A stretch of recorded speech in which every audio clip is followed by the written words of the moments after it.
Hello dear students,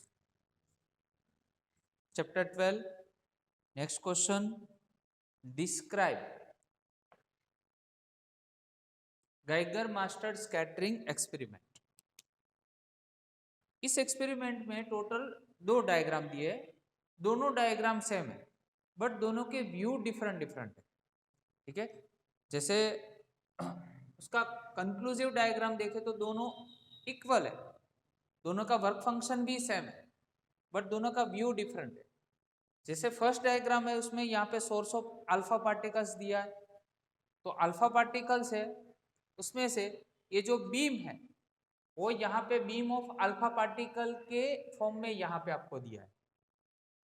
बीच में होते हैं यहाँ पे लेड ब्रिक्स, ये कहाँ से पास होते हैं? लेड ब्रिक्स में से।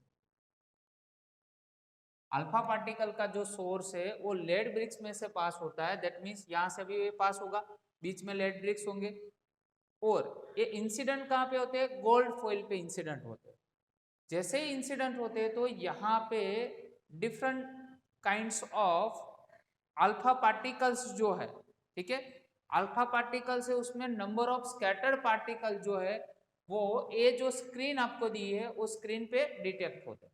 ये पूरा उसका एक्सपेरिमेंटल इम्प्लीमेंटेशन है। ठीक है, ये पूरी जो सिस्टम है वो पूरी सिस्टम को वैक्यूम में रखा जाता है जिससे कोई एक्सटर्नल जो फैक्टर्स हो इस पे इफेक्ट ना कर सके। तो वन बाय वन इसके पॉइंट्स देखते हैं। देखो फर्स्ट पॉइंट दिया है a beam of 5.5 mega electron volt, that means 5.5 into 10⁶ electron volt. Electron volt को अगर जूल में कन्वर्ट करना है तो 5.5 इंटू 10⁶ इंटू 1.6 इंटू 10⁻⁻19 जूल में कन्वर्ट होगा।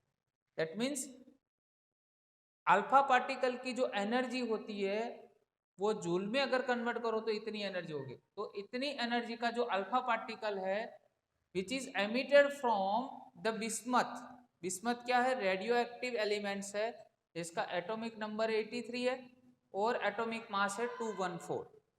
Radio active source at a thin metal foil made of gold, उसको कहाँ पे? ये थीन गोल्ड फॉइल है उस पर इंसिडेंट किया जाता है। अब जैसे ही थीन गोल्ड फॉइल पे वो अल्फा पार्टिकल का बीम इंसिडेंट करोगे तो उसमें से number of scattered particles detect होंगे। ठीक है, तो देखो गोल्ड फॉइल की थिकनेस, ये जो गोल्ड फॉइल है उसकी थिकनेस अगर आपको याद रखनी हो तो 2.1 इंटू 10⁻⁷। यहाँ पे अंडरलाइन कर देना, एमसीक्यू में एक क्वेश्चन आ सकता है। ठीक है, the scattered alpha particles on striking the screen produce the brief light flashes। जैसे ये स्कैटर्ड अल्फा पार्टिकल जो है ये जो थीन गोल्ड फॉइल है उस पर जैसे स्ट्राइक होते हैं तो क्या इसमें से प्रोड्यूस होता है? ब्रीफ लाइट फ्लैश प्रोड्यूस होता है। ओके, एंड दिस फ्लैशेस में B viewed through the microscope. ये जो फ्लैश है अगर आपको उसको देखना हो तो यहाँ पे एक डिवाइस लगाएंगे, क्या है नाम उसका? माइक्रोस्कोप, उसको डिटेक्टर भी बोला जाता है। ठीक है, अभी देखो ये तो फिक्स है नहीं कि चलो ये जो हॉरिजॉन्टल है तो यहाँ पे आपको हॉरिजॉन्टल ही मिलेगा। अगर ये नंबर ऑफ स्कैटर्ड पार्टिकल है ऐसे हॉरिजॉन्टल में मिल रहा है और ये जो स्कैटरिंग एंगल यहाँ पे थीटा है वो बहुत ही लेस है तो उसको क्या बोला जाएगा? Small angle scattering. स्कैटरिंग कौन सा होगा? Small angle scattering. जैसे ही ये नीचे की साइड मतलब यहाँ पे अगर डिटेक्ट होगा तो जो एंगल होगा, ठीक है, वो एंगल की जो एंगल का मैग्नीट्यूड होगा वो इंक्रीज होता जाएगा। आया समझ में? तो जैसे मान लो कि यहाँ पे मेरी फिंगर्स है, ऐसे पैरेलल चलेगा तो क्या होगा? स्मॉल एंगल स्कैटरिंग बोला जाएगा। बट अगर इस फिंगर को मैं स्ट्रेच कर दूं यहाँ पे तो ये दोनों के बीच में जो एंगल फॉर्म हो रहा है वो लार्ज एंगल होगा। आया समझ में? तो डिपेंड करता है जो स्कैटरिंग पार्टिकल्स है वो किस पे डिपेंड होता है? स्कैटरिंग एंगल पे डिपेंड होता है। ठीक है, तो the wall apparatus is place in a vacuum chamber, जैसे यहाँ पे हमने बताया था। ठीक है, ये पूरा जो सिस्टम है, पूरा इम्प्लीमेंटेशन है, उसको वैक्यूम चैम्बर में रखा जाता है। क्लियर? तो यहाँ पे जितने भी हमने अंडरलाइन पार्ट्स किए वो अंडरलाइन पार्ट्स आपको याद रखने इस एक्सपेरिमेंट में। चलो अभी यहाँ पे क्या जनरेट हुए, नंबर ऑफ स्कैटर्ड पार्टिकल्स जो यहाँ पे डिटेक्ट हो रहे हैं ये डिटेक्टर पे। तो experimental results of Geiger master alpha particle scattering, इस एक्सपेरिमेंट से जो भी एक्सपेरिमेंटल रिजल्ट्स गाइगर मास्टर जो है उसने एक्वायर किया उसका ग्राफ ड्रॉ करो। तो वाई एक्सिस पे हमने लिया है number of scattered particles detected, right, and x axis पे क्या लिया है, स्कैटरिंग एंगल, राइट। नाउ तो पहले यहां पे देखो नंबर ऑफ स्कैटर्ड पार्टिकल्स है 10⁻1, 10⁻2, 3, 4, 5, ये नंबर्स है सारे, और यहाँ पे आपको 20, 40, 60 ये एंगल है, स्कैटरिंग एंगल है। तो जैसे स्कैटरिंग एंगल इंक्रीज होता है, देखो स्कैटरिंग एंगल जैसे इंक्रीज होता है तो ये जो नंबर ऑफ स्कैटर्ड पार्टिकल है वो क्या हो रहे हैं, डिक्रीज हो रहे हैं। आ रहा है समझ में? जैसे ही स्कैटरिंग एंगल मतलब ए एंगल जैसे ही यहाँ पे ऐसे होगा, आ रहा है समझ में? मतलब एंगल जब क्या होगा, ग्रेटर होता जाएगा तो उसके accordingly number of scatter particles है उसका जो मैग्नीट्यूड है वो डिक्रीज होता जाएगा। एक ग्राफ ये शो करता है। The dots represent the data points and the solid curve is the theoretical prediction based on the assumption that the atoms had positively charged nucleus। जो डॉट है यहाँ पे, ये सारे जो यहाँ पे डॉट्स है वो क्या रिप्रेजेंट कर रहे हैं, डेटा पॉइंट्स। दैट मीन्स कि कौन से पॉइंट पे कौन सा एंगल है।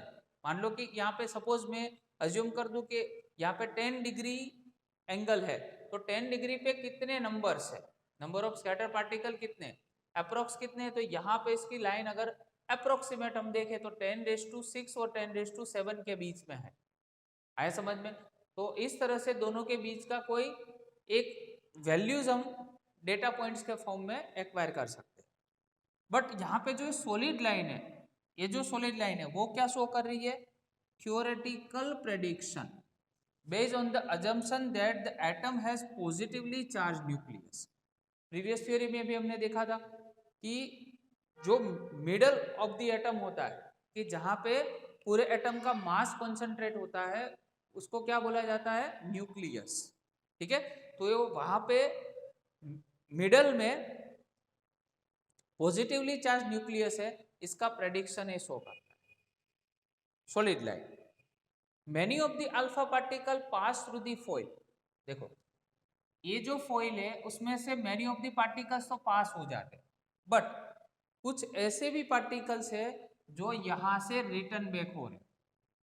ठीक है, तो देखो many of the alpha particle pass through the foil, it means that they do not suffer any collisions, मतलब इसमें कोई भी कोलिजन्स नहीं होता है।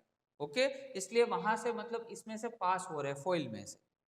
ओनली अबाउट 0.14%, 0.14% जो है मतलब बहुत ही कम हुआ numbers of the incident alpha particle, जो अल्फा पार्टिकल जो यहाँ पे इंसिडेंट हो रहे हैं उसके 0.14% scattered by more than 1 degree. 0.14% का 0.14% जो नंबर है उसके लिए स्कैटरिंग एंगल कितना है, more than 1 degree, and about 1 in 8,000 deflect by more than 90। 8,000 में से 1 पार्टिकल, 1 in 8,000 का मीनिंग है 8,000 में से जो 1 पार्टिकल है वो यहाँ पे मोर देन 90 एंगल पे। तो देखो यहाँ पे मान लो कि ये 30 है, उसके बाद यहाँ पे कुछ 60 है, तो एक टाइम यहाँ गया तो यहाँ पे कितना हो जाएगा, ये 90 एंगल होगा। तो मोर देन 90 दैट मीन्स ये 90 से भी इस साइड पे अगर लेके आओगे तो 8,000 में से एक पार्टिकल होगा वो बैकवर्ड स्कैटरिंग में जाएगा। ठीक है, मतलब उसमें ये रिटर्न बैक होगा यहाँ से।